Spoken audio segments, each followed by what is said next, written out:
Alright, let's continue here. Custom Python implementation. Now we are stepping outside the default assumptions that MLFlow makes about how a model should behave. When the text says this is for models requiring custom inference logic or pre-processing, what that really means is that the standard pattern of calling model that predict on raw input is no longer sufficient. We need control over the full path from raw input to final output, and that is exactly what Python is designed to give us. Okay, and let's continue.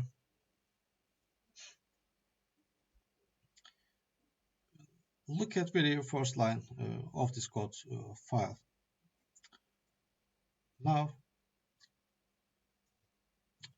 here Python and Python model, that is not accidental. The file is meant to be self-contained definition of inference behavior. And immediately after that, we see import MLFlow here. And this import is necessary because we are not just defining Python code. We are defining something that MLFlow will serialize, stores, reload, and so. Then we see from MLFlow Python import Python model context. This is critical. Python model is the base class that MLFlow understands as a contract. By inheriting from it, we are telling MLFlow very explicitly, here is a class that knows how to load artifacts and how to run predictions. And let me continue. Python model context is quite important because it is the object MLFlow passes in at load time, and that object is the only bridge between the serialized artifacts and this running code. And notice the imports of pandas spt and numpy as np. These imports tell us something about expected data shape. What is happening here. Pandas implies tabular input, structured data. NumPy implies numerical arrays, transformations, and thresholds. And the import of joblib that signals that the underlying trained components were saved using joblib, which is common for scikit-learn models and scalars. Okay, now that this inheritance is not decorative, MLFlow will only call specific methods on this object if it recognizes the class as a Python model. The docstring immediately below it states custom model with pre-processing and post-processing. That sentence is doing conceptual work. It tells us that prediction is not a single step here. There is work before the model sees the data, and there is the work after the model produces outputs. And the first method inside the class is load context. This method is called exactly once when the model is loaded into memory, for example, when a REST server starts or when a batch job loads the model. Inside this method, we see self-model, joblib, load, context, artifacts, models. The key idea here is that the model file itself is not hard-coded. Instead, MLFlow passes a dictionary called artifacts, and the keys in that dictionary correspond to names we will later define when looking the model. And this indirection allows the same code to work regardless of where model files are stored. And the next line here, subscalar joblib load context artifacts scalar tells us that pre-processing depends on a trained scalar, something like a standard scalar. This is a strong design choice. It ensures that training time transformations are reused exactly at inference time, which avoids silent data leakage or mismatched feature distributions. Now, notice the command load configuration with open context artifacts config rsf. Here we import JSON locally and load a configuration file into self-config. This is subtle but powerful. Instead of hard coding values like thresholds or field values, we externalize them into a JSON artifact. That means behavior can change without changing code, which is especially useful once a model is deployed. Sorry, here. Predict method definition. This is the most important method in the entire class. MLFlow will call this method every time inference is requested. The signature predict tells us two things. What are they? First, MLFlow still passes context here, even though we do not use it directly. A second, model input is intentionally generic. It could be many things, but we immediately constrain it. And inside the predict method, the first command says pre-processing. So then we see if is instance here. And this is a defensive design choice. The code is saying that this model only accepts pandas data frames. If someone sends a numpy array or a list, the code will not silently proceed. Instead, processed input pre-processed model input is only executed for the expected type. Otherwise, we raise value error. And this explicit failure is important in production systems because silent coercion often leads to incorrect predictions without obvious errors. Okay, and after pre-processing, we see the prediction section. Let me continue. Now, notice that at this point, processed input is no longer a data frame. If we trace backwards, pre-processed returns scaled data, which comes from self-scalar transform. And that is typically a NumPy array. This matches what most scikit-learn models expect. The model itself is deliberately unaware of how the data was cleaned or scaled. Then we move to post-processing, that part. Passing the original input along with predictions is a thoughtful design choice. It allows us to align outputs with original indices or metadata, and finally return results sends back something that is no longer just raw numbers.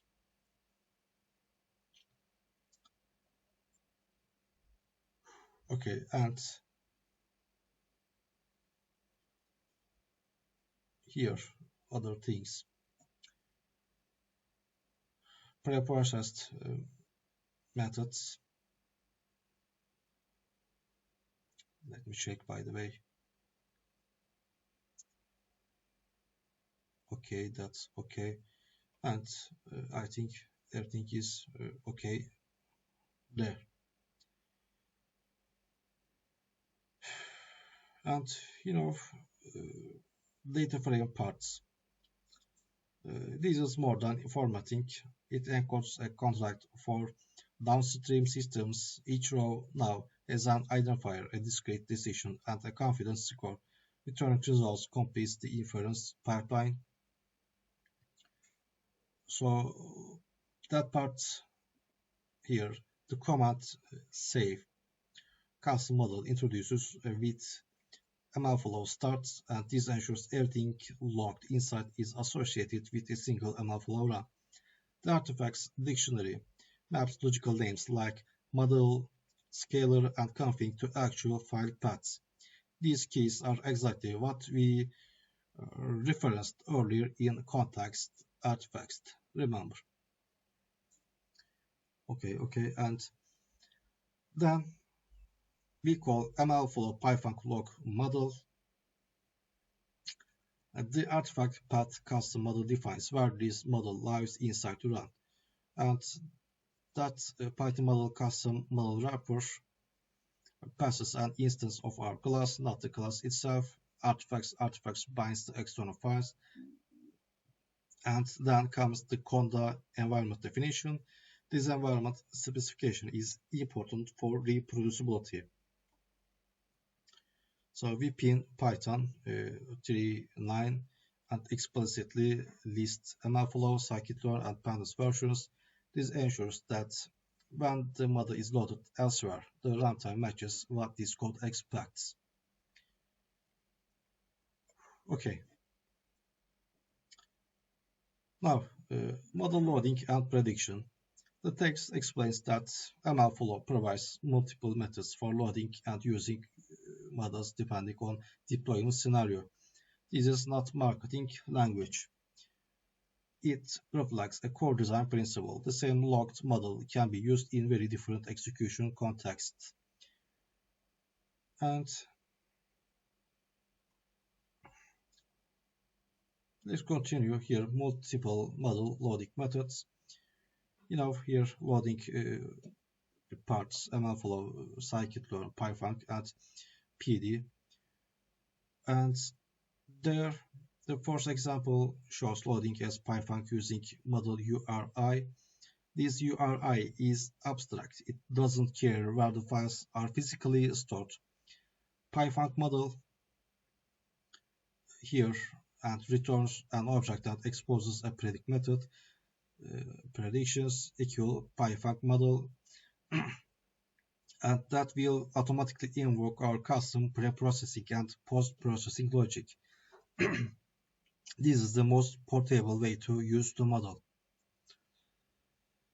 Okay, and here loading as native scikit-learn uses the MLFlow scikit-learn model loads, and this bypasses the Python wrapper and gives the direct access to scikit-learn predict and predict proba. That is useful when you need framework-specific methods. Then we see loading from model registry using models production model latest, and this decouples code from run IDs. Instead of pointing to a specific experiment run, we point to a lifecycle stage. Then Spark UDF example starts by creating a Spark session and converts the Python model into a distributed function. So applying it with column, right? With column allows batch inference at scale. So finally, batch prediction on pandas using chunked CSV reading shows that predict can accept an iterator of data frames. This is important for memory efficiency. Okay, now model deployment, another topic. Now here the table shows multiple deployment targets, but focus on the commands. For local REST API, MLFlow models store M runs ABC123 model table here, raw1. That starts a server that loads the Python model and exposes it over HTTP. And Docker, SageMaker, Azure ML, Kubernetes, and Databricks are all variations on the same idea. Package the same model with different infrastructure adapters. And local model serving, look at that, what's happening here. Let's check. That shows a concrete example. MLFlow models store M runs ABC123 model P5001 no conda starts the server on port 5001 or 5001, whatever you say. The no conda flag assumes the environment is already set up. The curl command that follows constructs a JSON payload using data frame split format, and this format mirrors pandas structure explicitly. The columns array defines feature orders and the data array contains rows. Okay, and Python client example imports requests and JSON. So URL and headers define the endpoint.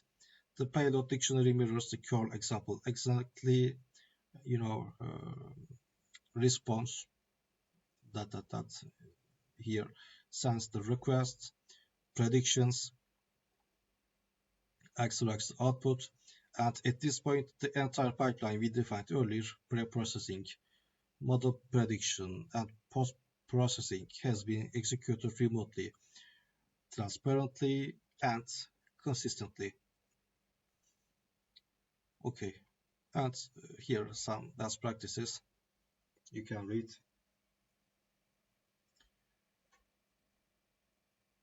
And if you read, we can continue.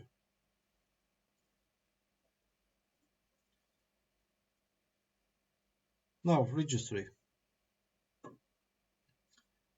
This is the point where experimentation starts, turning into an operational system. So,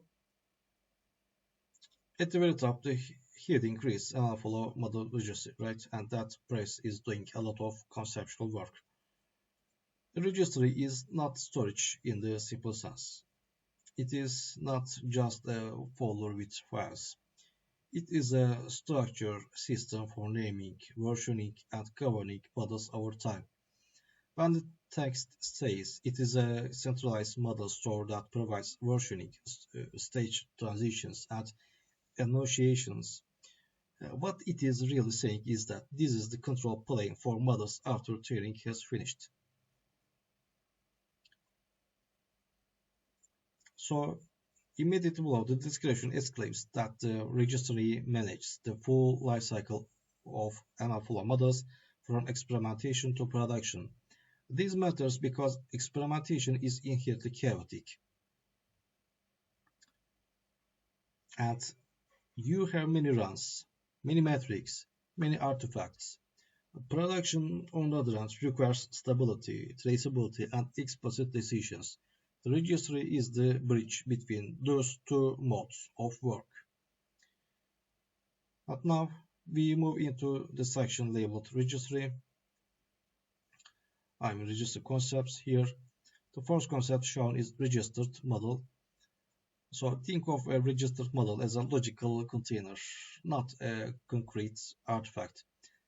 When the definition says it is a named entity grouping model versions, the keyword here is named.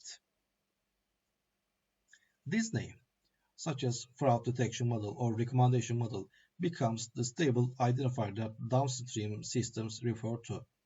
Inside this registered model, we can have descriptions, metadata, tags, and most importantly, multiple versions. The presence of tags for organization signals that this is meant to support teams, audits, and research, and not just code execution. So next to it is the concept of model version. This is where things become concrete. A model version is a specific snapshot of a model at a point in time. The definition says it is a specific model instance within a registered model. So each version has a version number that is auto-incremented, which removes ambiguity. Okay, so it also has a current stage, a link back to the source run that produced it at its own discretion and tags. That link to the source run is essential because it means you can always trace a production model back to the exact training code, data, and metrics that produced it. And now, model stages. There is a visual flow showing non-staging and production achieved. This flow is not decorative, it encodes a governance policy. None is the initial state, meaning the model exists but has not yet been approved for any use. Staging represents pre-production where validation, integration tests, and shadow traffic might happen. Production means the model is actively serving live traffic. Archived means the model is actively, not actively, the model is depreciated but still retained for traceability. Okay, and That arrows between these stages imply deliberate transitions, not automatic ones. And registering models. Now, code part again. So here in the first code block, here, method 1, register during logging. We import MLFlow and MLFlow scikit-learn. Then we enter a with MLFlow start run block. This is important because registration here is tied directly to the lifecycle of a training run. Inside the run, we see model train model. This line is deliberately abstract because the details of training are not the point here. What matters is what happens next. Then call to MLflow scikit-learn model is doing two things at once. It logs the trained model artifact under artifact path model, and at the same time it registers that artifact under a human readable name. This single call collapses what would otherwise be two separate steps, logging and registration, into one atomic operation that reduces the chance of inconsistencies. Okay, and method 2, register existing run. This method starts by importing MLflow client, and this client is the low-level API for interacting with the registry programmatically. So client equal MLflow client creates a handle to tracking server. Then we define model URI. This URI points to a model artifact that already exists. The call result, client create registered model or recommendation model here explicitly creates the container. And after that, client create model version is called with name and a description. And this separation makes sense when registration is a downstream step, possibly handled by automation after experiments have completed. So final method or method 3 shows MLflow register model, and this is a higher level convenience function. When we call MLflow register model, that MLflow internally handles creating the registered model if it does not exist and adding a new version. This is useful for simpler pipelines where you do not need fine-grained control. And we move into managing model versions. The code block starts with version management pi, and again we import MLflow client. The import of model version status hints that we might inspect or reason about version states, even though it is not used explicitly here. And client MLflow client establishes the connection model name fraud detection model sets the scope for everything that follows. And the call latest version, that is subtle but important. This retrieves the most recent versions that are still in the initial state. Okay, so the for loop that prints version, that version, and version that current stage is a sanity check. It lets you see what exists before you make changes. This is a pattern you see often in production code where visibility comes before mutation. Okay, and staging here, transition to staging. It is called with name, model name version 3 and archive existing version source. This explicitly moves version 3 into the staging stage without affecting other versions. That last argument matters. If it were true, all the staging versions would be archived automatically. Sorry, and now next comes updating version metadata. Clients update model version that sets a new description and In this case, explaining that the model includes additional features and hyperparameter tuning. This description becomes part of the permanent record. Then we see tags being added with client set model version tag, and the first tag sets validation status to past. The second sets deployment date to a specific date. Tags are lightweight but powerful. They allow filtering, auditing, and automation without changing code. Okay, and stage transitions for, specifically production deployment workflow. Let me check. Okay. Now, the code starts with deployment workflow.py and imports MLFlow client, MLFlow. Then we define a function deploy to production there, and this function encapsulates policy. Uh,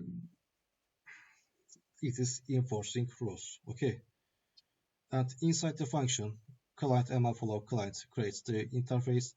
So step one, validation checks the line if validation matrix less than 0.4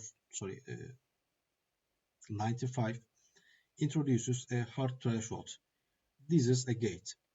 If accuracy is too low, we print an error and return false. Immediately after, we check latency with if that, and this acknowledges that performance is not only about accuracy. There, a model that is too slow is not acceptable, regardless of its predictive quality. And step 2 here, move to staging client transition model version stage is and called again, this time with provided version and stage tagging. The print statement confirms the action. This explicit logging is useful when this function runs inside an automated pipeline. Step 3 loads the staging model using MLFlow PyFunk load model with a model's URI that references the staging stage. This is important. We are not loading by version number. We are loading by stage. That decouples code from specific versions. And integration past, run integration testing staging model represents a suite of tests that exercise the model in realistic environment. If this fails, we stop and return false. And step 4 transitions the model to production. Here, archive existing versions true is set. This enforces a policy that there should only be one active production model at a time.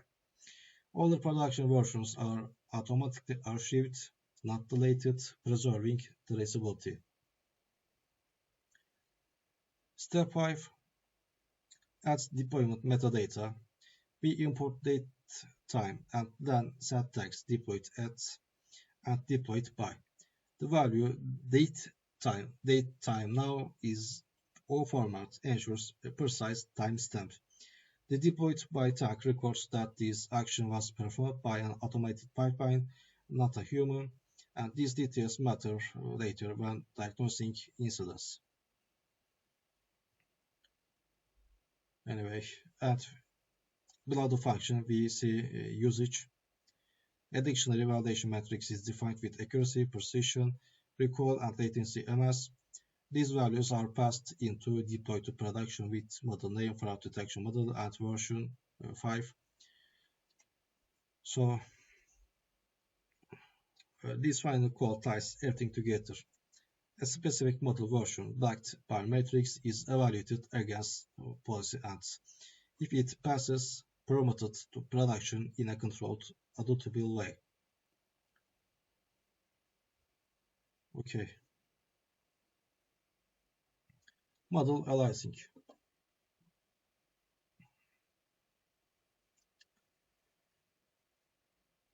Okay, the sentence explains that aliases provide human-readable references to specific model versions, and what that really means is that instead of writing version numbers like 5 or 20 directly into production systems, we introduce stable names that can be reassigned over time. So this is a classic introduction pattern and it exists to decouple deployment logic from model churn. And right there, we start by importing MLFlow client from MLFlow tracking. This choice is deliberate. Aliases are not a training concern and not an inference concern. They are a registry concern. So we go directly to the client that speaks to the registry API. We then import MLFlow itself, and even though most alias operations are done through the client, we still need MLFlow later for loading models by alias, which uses the PyFunc interface. And that establishes a persistent connection to the tracking server. Everything that follows is a registry mutation, and all of it flows through this object. Modeled. Okay, and now we arrive at the first alias assignment, and that has three arguments, as you can see here, that matter a lot. The name argument points to the registered model, in this case fraud detection model. This is the logical container, and the alias argument is the human readable label, here set to champion. The version argument binds that alias to a concrete model version, version 5, and what this means operationally is that anywhere in the system that references champion is now implicitly referencing version 5. Immediately after, we see another call to set registered model alias for the same registered model, but this time the alias is challenger and the version is 6. So this establishes a comparison structure. The champion represents the current best now model, while the challenger represents a candidate that may replace it. So this important point is that neither of these aliases has anything to do with stages like production or staging. And aliases are orthogonal to states and can be used independently. So consumed here, and what's happening here? The at sign here is critical. It tells MLFlow to resolve the alias at load time. That means if tomorrow champion is reassigned to version 7, this line of code doesn't change, but the behavior does. And challenger here, the same pattern is repeated for challenger. Loading fraud detection model at challenger. At this point in memory, we have two line model objects, each potentially backed by different artifacts, different training runs, and different logic. So here, A/B testing, you can see the function predict with A/B test is defined with two parameters, input data and traffic split 0.9. The default value here encodes policy, and 90% of traffic goes to the champion and 10% goes to the challenger. This is a controlled exposure strategy. And inside the function, we import random. This is intentional local to the function, signaling that randomness is part of the routing logic, not global application state. And the conditional if random that traffic split is the probabilistic gate. And random here returns a value between 0 and 1. If that value falls below the traffic split threshold, we route the request to the champion model. Otherwise, we route it to the challenger, and the predict calls that follow invoke the full PyFunc pipeline, including pre-processing and post-processing, exactly as defined earlier. So we can see how aliases can be removed. The call to client delete registered model alias deletes the challenger alias from the registered model, and this does not delete the model version. It simply removes the human-readable pointer. And this is an important safety property. Aliases are lightweight and reversible.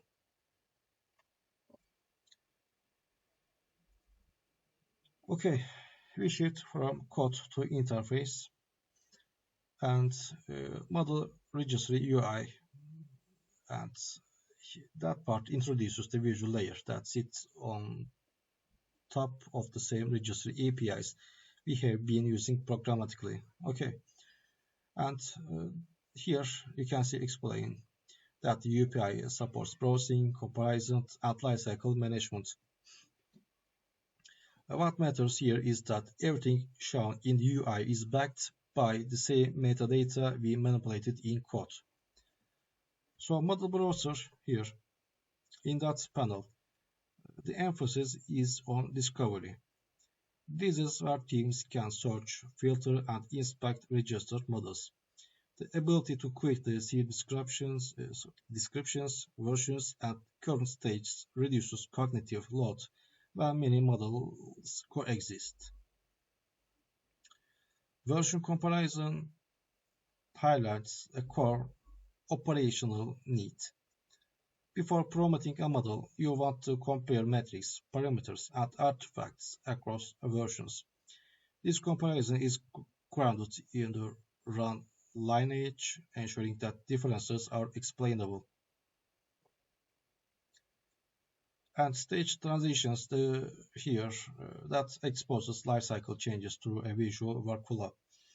Promotions are not silent, and they are actions with audits, trails, approvals, and timestamps. And lineage tracking here closes the loop. Every model version can be traced back to its source run, its experiment, and implicitly to the data and code used at training time. This is essential for compliance and debugging. Okay, let me check. Okay, webhooks and automation. Now, that signals that the registry is event-driven, and the sentence below explains that workflows can be triggered based on registry events. This is how we connect model lifecycle changes to CI/CD systems. We again import MLFlow client because webhooks are registry-level constructs. We also import model version tag, which hints at interaction with version metadata. And MLFlow client establishes the connection just as before, remember. So what's next? The first webhook creation targets model version creation. The call to that, the registered model name, the event list containing model version created, the URL to invoke, and a description. This configuration means that every new version is registered and external service is notified. That service might run validation, security scans, or data checks. So second webhook targets stage transitions. The event model version transitions stage fires whenever a model moves between lifecycle stages. The URL here might trigger deployment configuration updates or notify operations teams. And finally, we list existing webhooks. The call to client list model version webhooks retrieves all configured hooks for the model.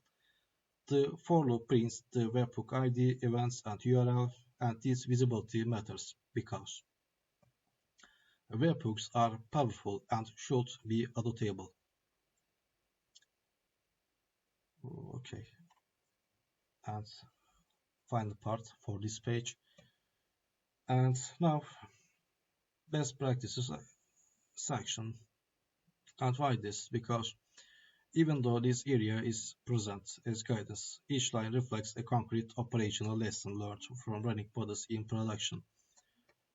So naming conventions exist to ensure clarity across teams.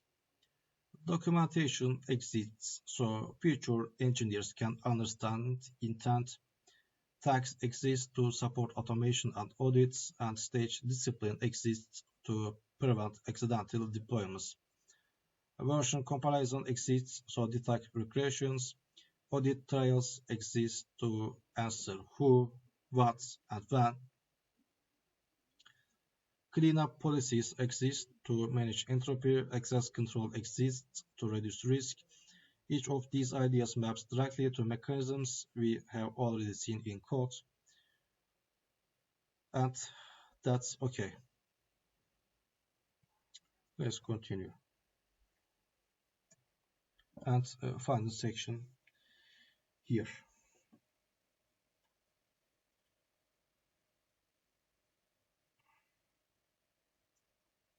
We have architecture, and that diagram puts everything together.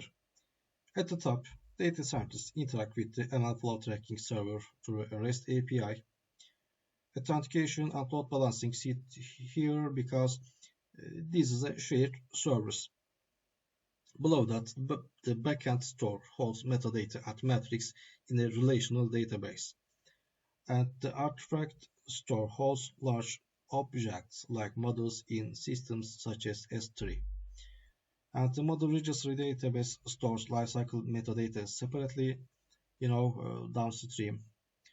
We see serving paths, and REST serving through Docker or Kubernetes handles online inference. Batch inference through Spark or Airflow handles offline workloads, and cloud serving integrates with managed platforms. The arrows matter. So they show separation of concerns and data flow.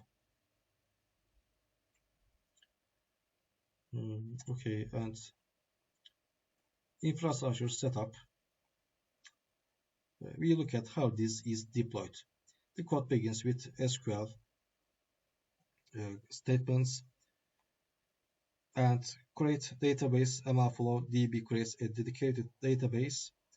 Create user. MLflow user with password establishes a service account and grants all privileges. Binds that user to the database, and this isolation is intentional.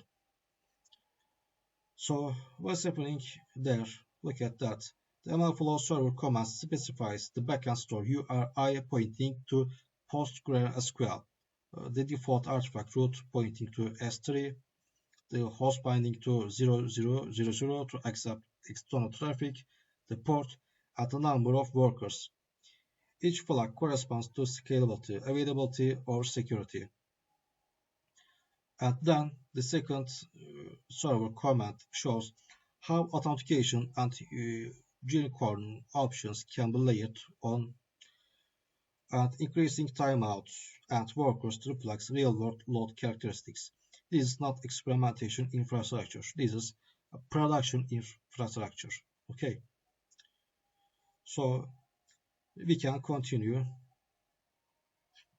and close storage configuration. Look at that. At this point, we are no longer talking about experimentation convenience.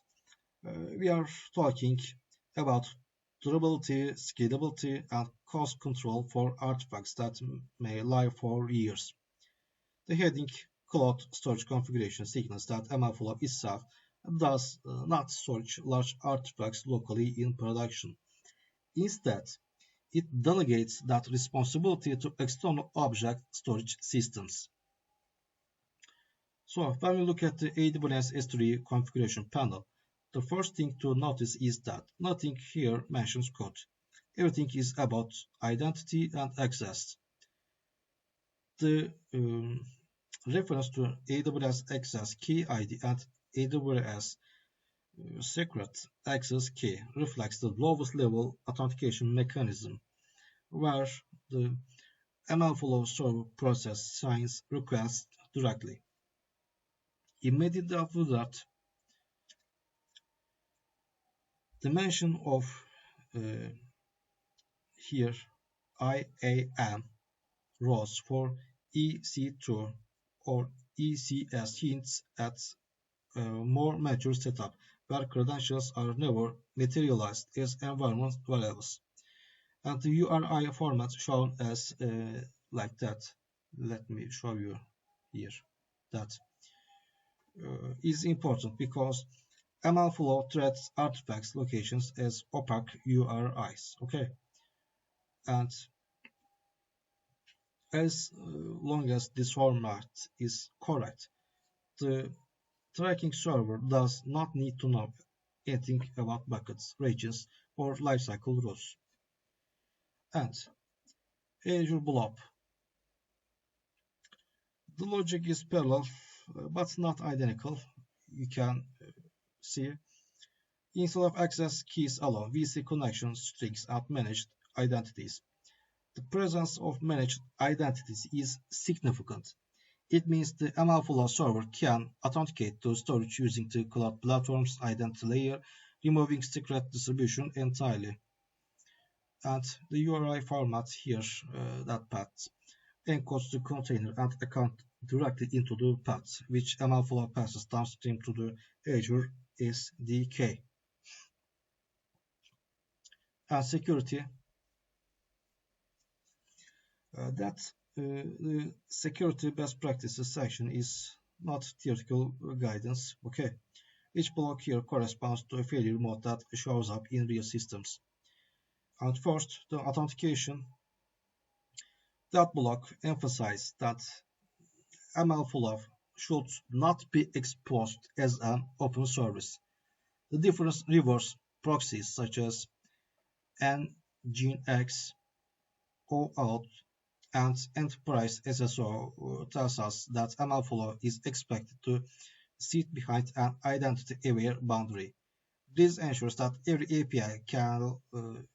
API call can be attributed to a user or server's account. And the network security block reinforces isolation. You can see running MLFlow behind a VPN or firewall, enforcing HTTPS or TLS, and restricting database access ensures that even if credentials leak, lateral movement is constrained. The idea is difference in depth. So the secrets management panel explains why hard coding secrets is dangerous. When credentials live in code, they propagate the repositories, logs, and backups. And using systems like AWS Secrets Manager or Azure Key Vault centralizes rotation and revocation, which directly reduces plus reduce. And audit logging there, that block closes the loop.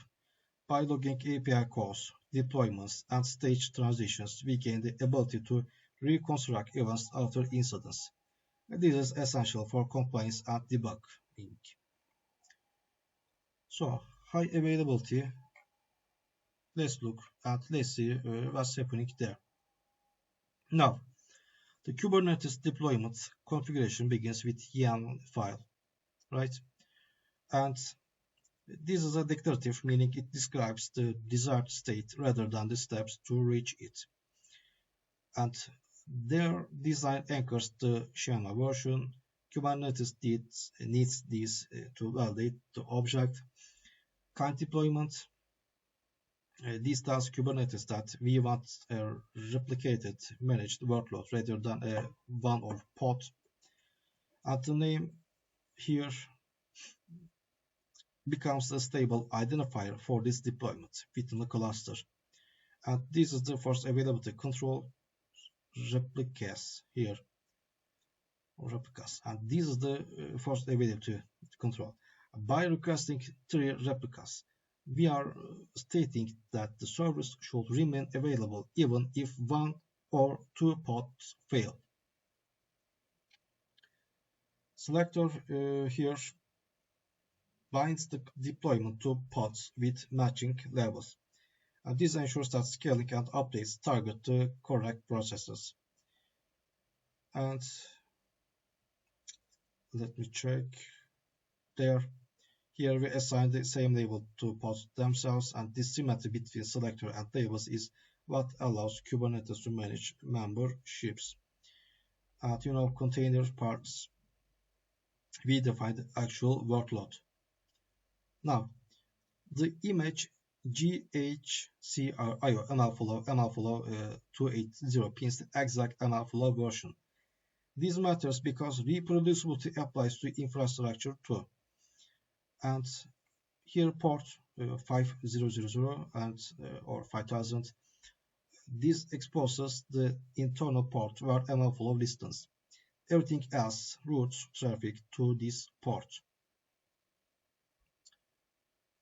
Okay, and that this environment variable tells MLflow where to store metadata. The PostgreSQL URI equals username, password, host, port, and database.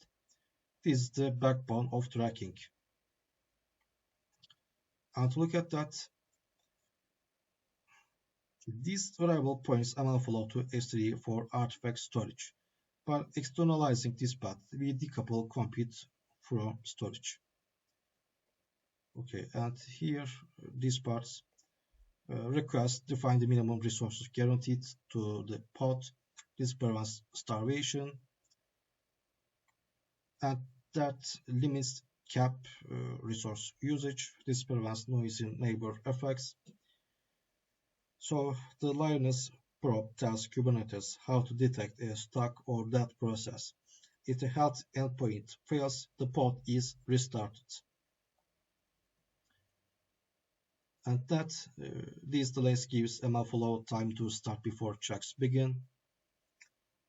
And after the deployment, a service object appears. This creates a stable network endpoint. Okay. And external traffic hits port 80 and it is forwarded to port 5000 inside the pod. The load balancer, this instructs the cloud provider to provision and manage load balancers distributing traffic across replicas. Okay, and here monitoring and observability.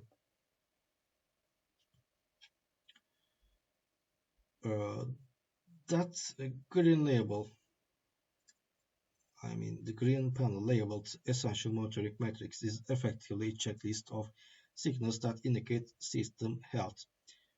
And server uptime and response times tell us whether the API is responsive. Database latency and connection usage reveal bottlenecks. And what are next? Storage usage and transfer speeds indicate cost and performance trends. API usage patterns show how the system is being exercised.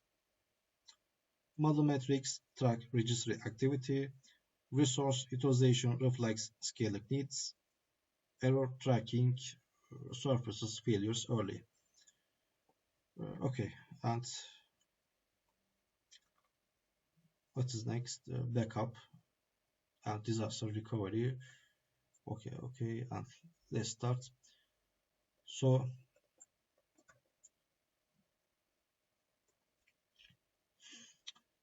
we address the assumption that failures will occur.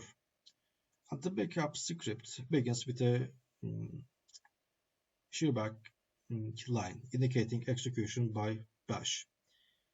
Okay, and the backup dir variable incorporates the current date using at dollar date and that YMD.